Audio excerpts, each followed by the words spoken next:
బాగుండాలనేదే తన ఆకాంక్ష అని ఆ పార్టీ ముఖ్య నేత వర్మ అన్నారు. హైకమాండ్ తీసుకునే నిర్ణయానికి కట్టుబడి ఉంటారని తెలిపిన వర్మ లోకేష్ తనతో మాట్లాడారని అన్నారు.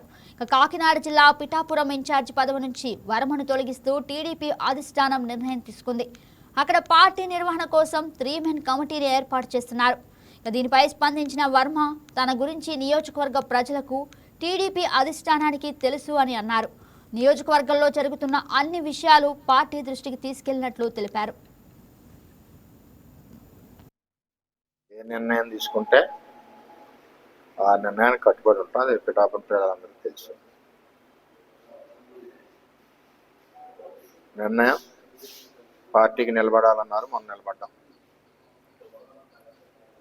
పార్టీకి ఎప్పుడు కూడా వ్యతిరేకంగా కానీ పార్టీ బలోపేతానికి పనిచేసాను తప్పితే వేరే. రెండవది, మీరు అడిగిన ప్రశ్నకి నేను ఆల్రెడీ మన లోకేష్ గారిని కలిశాను. లోకేష్ గారితో డిస్కస్ చేశాం.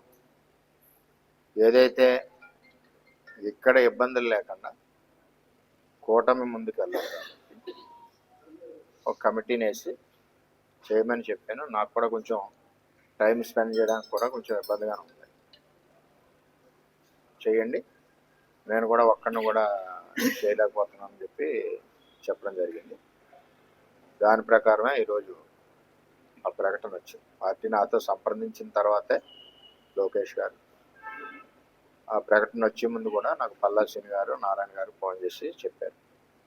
చెప్పిన దాని ప్రకారం జరిగింది. పార్టీ సమీకరణాల సమయంలో కొన్ని రకాలుగా ఆలోచన చేస్తుంటారు. ఆ ఆలోచనకి ఎప్పుడు కూడా అనుగుణంగా పిఠాపురం తెలుగుదేశం పార్టీ కేంద్ర పార్టీ అధ్యక్షుల ఆదేశాలకు అనుగుణంగా పనిచేస్తుంది. పవన్ కళ్యాణ్ గారితో